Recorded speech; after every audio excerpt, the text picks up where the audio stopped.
Hi everyone, today PhoneArena will be comparing some of the similarities and differences between the Samsung Galaxy S3 and the Motorola DROID RAZR MAXX. The Motorola DROID RAZR MAXX has been out since January, so that's about half the year now. The Samsung Galaxy S3 just recently came out. So it's sort of a little bit of a comparison here between a 6-month-old device and one that's only been out for about a week now. As you can see, their style and appearance is quite different between the two phones. The Samsung Galaxy S3 is much more stylish overall. As you can see, it's relatively thin and lightweight. It's a very attractive device, very stylish. However, it does have that plasticky feeling to it. The back is very slippery, as well as the side, so it's kind of difficult to get a firm grip in there. Meanwhile, the Motorola DROID RAZR MAXX is more utilitarian looking, with more square cut corners instead of being rounded. The back of it is that reinforced Kevlar with a soft touch coating, so it does provide more of a firm grip. Between the two, size-wise, there's not a huge difference in their size. The Galaxy S3 is a little bit taller, and the Motorola DROID RAZR MAXX is obviously a little bit thicker, still with that little bit of a camera hump here at the top. But the DROID RAZR MAXX is slightly heavier, coming in at 5.1 ounces, while the Galaxy S3 is a little less heavy at 4.7 ounces. Both the Samsung Galaxy S3 and the Motorola DROID RAZR MAXX are using a Super AMOLED display, but there's a noticeable difference here between them. The Motorola DROID RAZR MAXX display is coming in at 4.3 inches inside. It's also a QHD resolution of 540 by 960 pixels, which gives it 256 pixels per inch. Meanwhile, the Samsung Galaxy S3 is a noticeable larger screen at 4.8 inches, also has a HD resolution of 720 by 1280, which gives it 306 pixels per square inch. So even though they're both the pin tile matrix, the extra resolution on the Samsung Galaxy S3 does provide for more clarity, especially noticeable when looking at text and images. It's nice and fine, don't have any noticeable jagged edges. Meanwhile, on the Motorola DROID RAZR MAXX, there can be a little bit jagged edges on text from time to time, mostly only noticeable while using the web browser. But between the two, we do like the size of the screen on the Galaxy S3 due to the extra half-inch and the extra resolution. Not only does it provide better clarity in text, but images and videos also look nice and sharp as well. One of the benefits of being AMOLED technology is the highly saturated colors that you'll get on both phones. Images do have that eye-popping experience. Also, there's a very intense contrast between black and white that AMOLED provides. Also, viewing angles are relatively good. As you can see, moving off axis, you really have to start to get at extreme angles for the brightness and contrast to drop off. So definitely not a problem there. One thing we did notice though is that the Samsung Galaxy S3 is a little bit easier to read outside in direct sunlight. This is mostly due to the anti-reflective coating that's on top of the screen that seems to block out some of the sunlight glare, while the Motorola DROID RAZR MAXX does reflect a little bit more sunlight into your face, making it a little bit more difficult to read. Both the Samsung Galaxy S3 and the Motorola DROID RAZR MAXX is running Android 4 Ice Cream Sandwich, but on either device you're really not going to see anything of the stock Ice Cream Sandwich user interface. That's because of the interface that's layered over top of it. The Samsung Galaxy S3 is using their newest version of the Samsung TouchWiz Nature UX user interface. It's a total of 7 home screens, and as you can see, you pretty much can glide pretty quickly and easily through all 7 of them.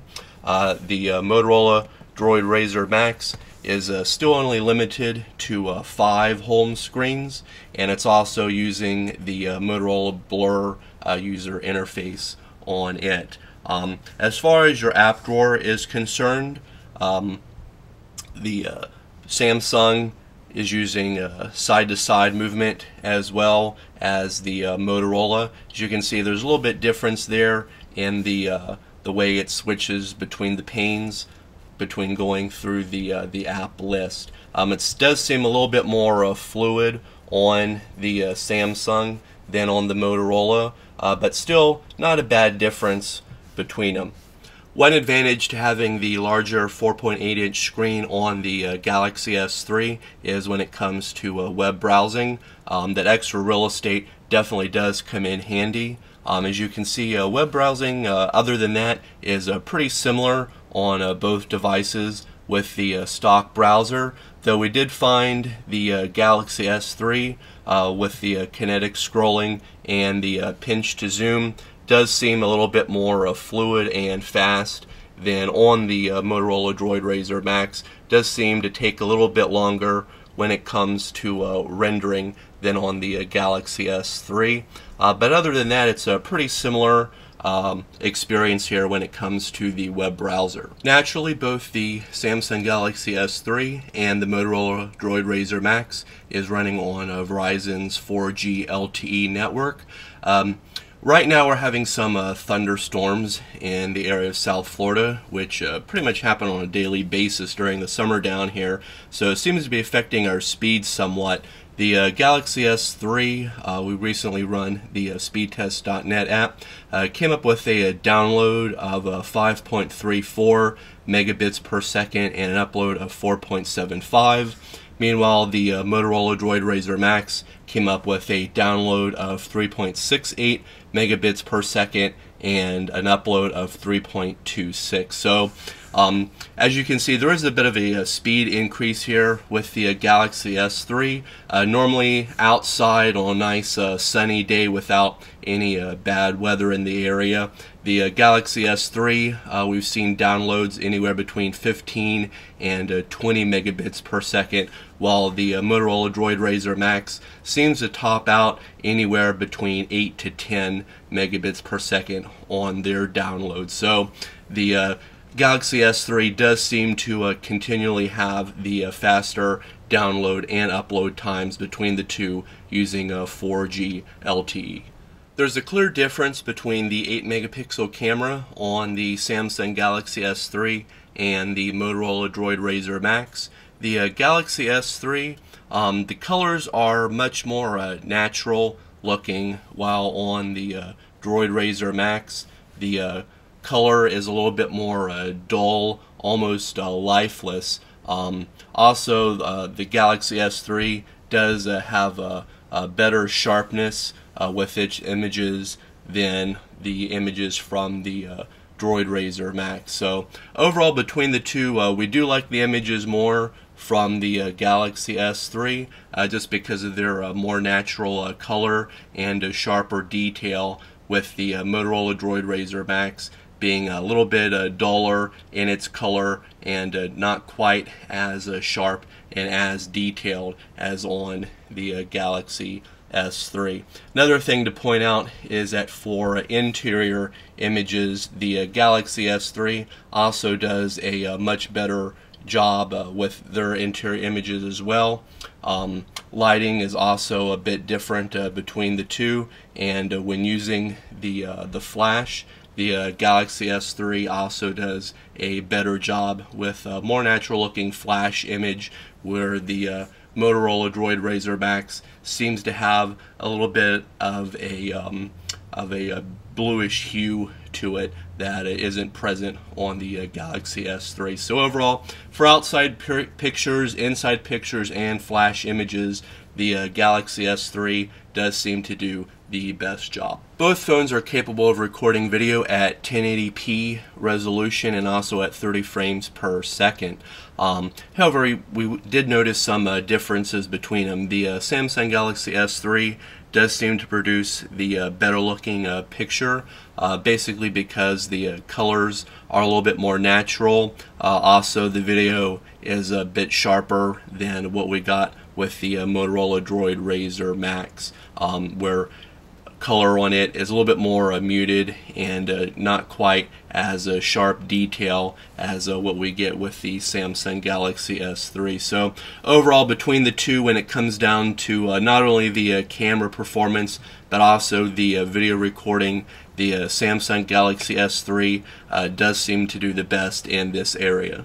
For processor performance, the Samsung Galaxy S3 is coming in with a 1.5 GHz dual-core Qualcomm MSM 8960 Snapdragon S4 processor with 2 GB of RAM.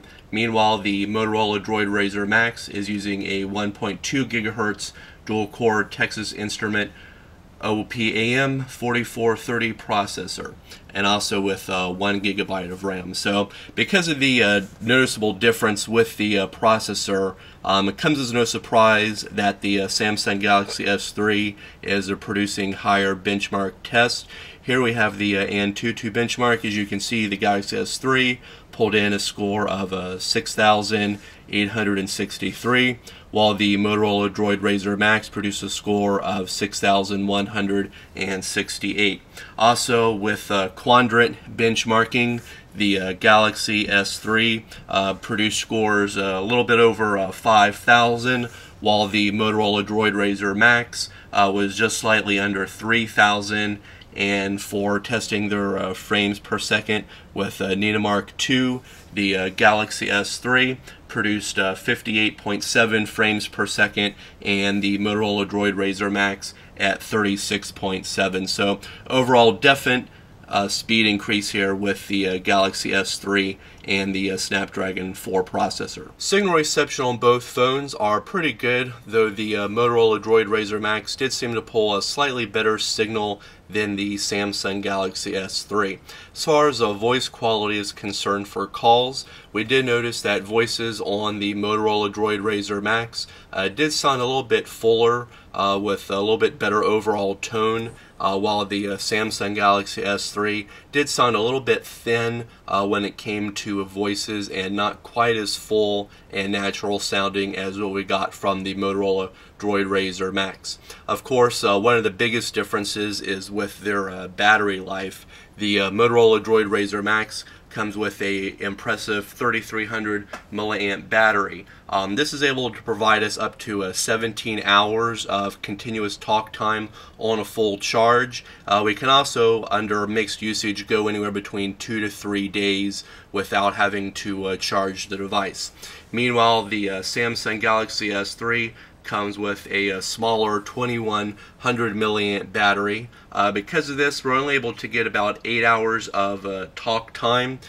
Still not bad for a 2100 milliamp, but as far as mixed usage, we only seem to get roughly about a day, so do have to do a nightly charging with the Galaxy S3. Also, it seems to be that the faster processor and larger screen on the Galaxy S3 is consuming more battery than the little bit slower processor and smaller screen on the Motorola DROID RAZR MAXX. So if battery life is important to you, the DROID RAZR MAXX is a clear winner here.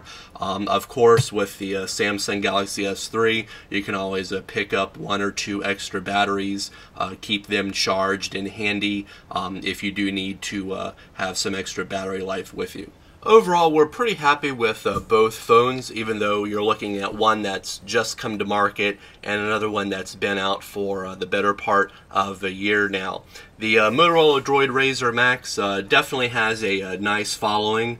The 4.3-inch QHD screen isn't quite as sharp as what you'll get with the HD screen on the Samsung Galaxy S3. Also, the difference in screen size. But the Motorola DROID RAZR MAXX is built like a tank. The metal construction, Kevlar backing, does give it that nice overall solid construction. The Samsung Galaxy S3, like we mentioned, does have that more cheaper plasticky feel to it. Of course, you can get over that by using a protective case or something like that. But as far as their actual build quality, the Motorola DROID RAZR MAXX does feel a little bit more premium than the Galaxy S3. But putting that aside, as far as their features are concerned, the Galaxy S3 pretty much blows away the Motorola DROID RAZR MAXX in every regard.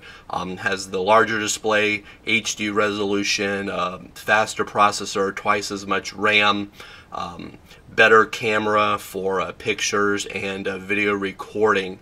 As far as call quality is concerned, the DROID RAZR MAXX is a little bit better than the Galaxy S3, but still, again, the key difference here is the battery life with the larger internal battery on the Motorola DROID RAZR MAXX. So overall, between the two, if we want to pick a winner here, we're going with the Galaxy S3, just because it's the newest device with the better display, larger display, better camera, faster processor, a little bit more polished user interface overall, and overall it's a much more attractive device than with the Motorola DROID RAZR MAXX. So if you want to check out our full review of both of these phones, hit us up at our website at PhoneArena.com.